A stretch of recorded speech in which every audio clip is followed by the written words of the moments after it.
Even though the Vulcan Science Directorate had determined that time travel was not possible, the Vulcan Science Directorate has studied the question of time travel in great detail. They found no evidence that it exists, or that it can exist. Starfleet always wondered if the possibility existed. And in 2151, they found out. Hello and welcome to Trek Facts, a web series that takes a fun and fast look at the fundamentals of Star Trek. In today's episode, Part 1, we're taking a look at time travel within the United Federation of Planets from the year 2151 to 2370. The first real encounter anyone in Starfleet had with time travel was in 2151, when a crew member serving aboard the NX-01 Enterprise revealed that he was actually a temporal agent from the 31st century. This crewman, named Daniels, claimed that in his century a temporal Cold War was happening, and to preserve the timeline, he had been sent to that moment in time. Believing the Suliban were being genetically altered and controlled by another faction from an earlier century in the future to influence events in Captain Archer's era, Daniels and the crew of the NX-01 worked together to stop this menace and ultimately would be successful after numerous encounters. As a result, Captain Archer and his crew became very familiar with time travel, at one point even traveling to 21st century Earth to stop a bioweapon from being dispersed by the Xindi reptilians to destroy the human race. And once the Xindi threat was over, a damaged Enterprise ended up in an alternate timeline in the year 1944, having been brought there by Daniels, where the Nazis were winning World War II and had invaded the United States of America. Archer and his crew were successful in destroying the leader and his team of this temporal incursion, and the timeline was set right, and the Enterprise was returned back to its own time period and continued on with its mission. Daniels said these actions had ended the Cold War for good, but this, of course, cannot be verified. In 2266, the crew of the USS Enterprise, NCC-1701, ended up traveling back in time 3 days when an emergency cold start of the warp drive system opened a tear in the space-time continuum. And in 2267, while attempting to escape the gravitational pull of a black star, the Enterprise ended up traveling back in time to 1969, where they inadvertently interfered with the timeline. These timeline changes were corrected, however, when Commander Spock devised a way to return the Enterprise home by a slingshot maneuver around the Terran sun, while at the same time returning the two unexpected guests from that era back to their respective time frames.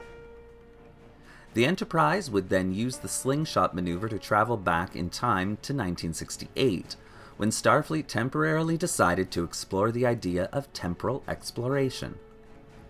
Captain Kirk's mission was to discover how the people of that age had survived what appeared to be desperate problems.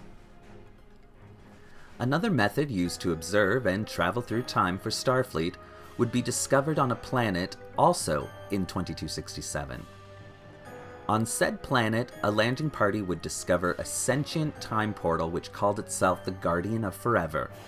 Simply by asking the Guardian to display the timeline of any civilization, an observer could record that planet's entire history and, if so desired, could step through the portal to that time period.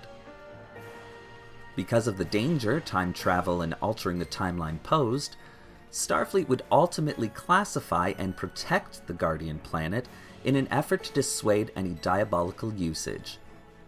Though it would be used one last time by Commander Spock in 2269 by traveling back to his own past on the planet Vulcan in an effort to prevent himself from being wiped out from the timeline altogether.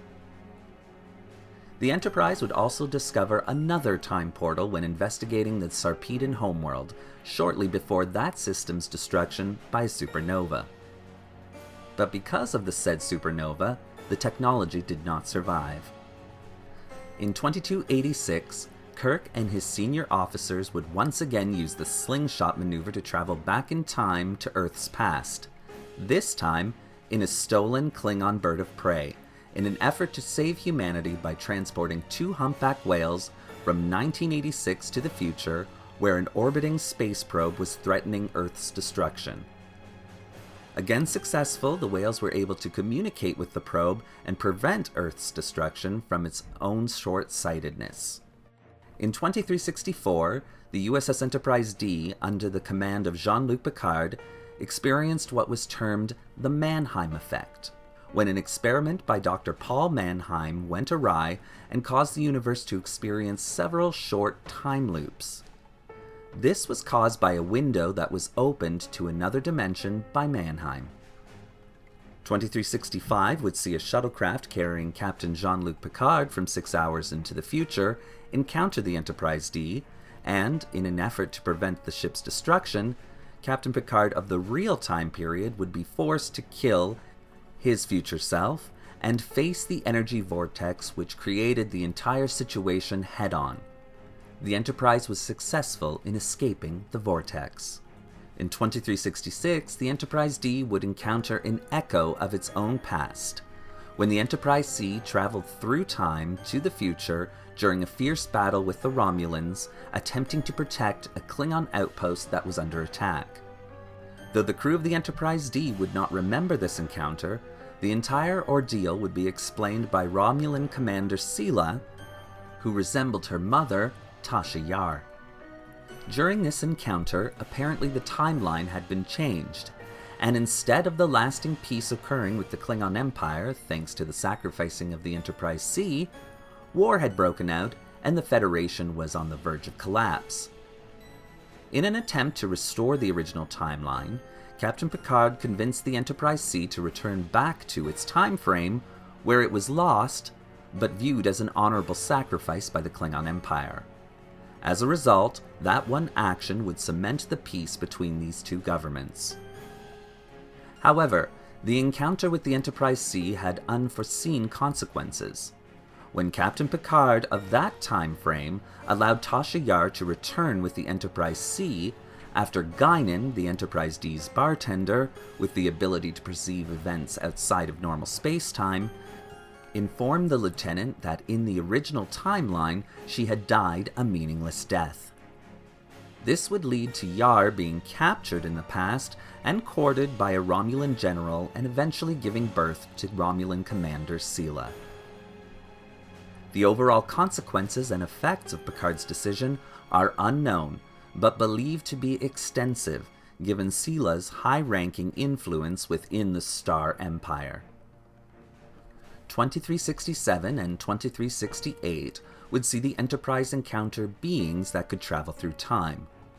One while Picard was on leave on the planet Risa, and one while the Enterprise was on a humanitarian mission to the planet Panthara 4. Both instances, respective time travelers were discovered to be deceitful, and were both defeated in their respective missions.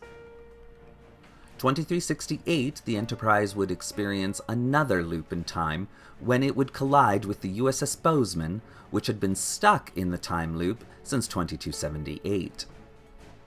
This time loop was different, though, in that the Enterprise experienced the loop while the rest of the universe did not.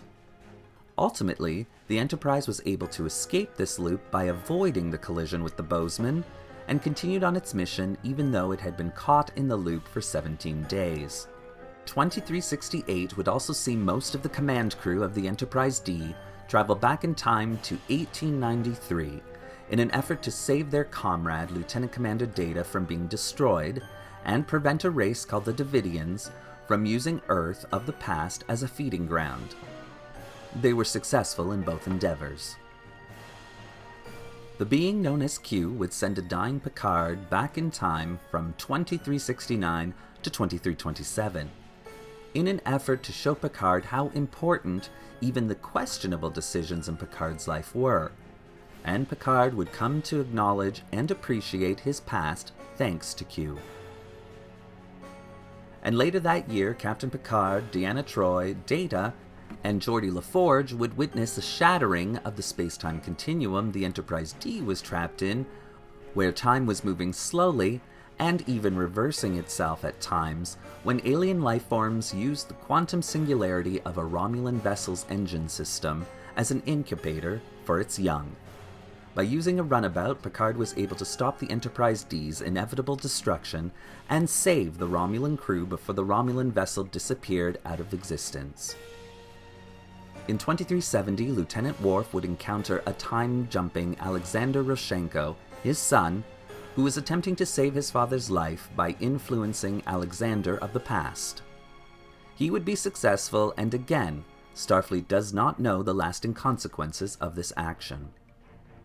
And finally, in 2370, Q once again was playing with the timeline, sending Picard back and forth through time in an effort to prove to the Q continuum that humanity should be allowed to continue and grow into the future.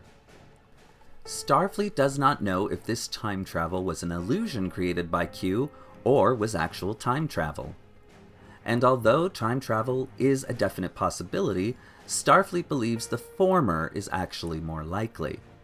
But either way, Captain Picard, not liking the future that he saw, would inform his crew of the events and in essence ensure those events never occurred, something which would be supported by the actual events that would occur in the years preceding this Q encounter. Though at first Starfleet would consider time travel a scientific breakthrough, they quickly realized the dangers that even a minor, seemingly insignificant change could pose to the timeline. As a result, Starfleet developed and implemented a set of directives similar to the Prime Directive in an effort to minimize any damage that could be done by any officers that found themselves in a time travel situation. These temporal prime directives would ultimately be successful in ensuring Starfleet's survival into the foreseeable future. Let's get the hell out of here.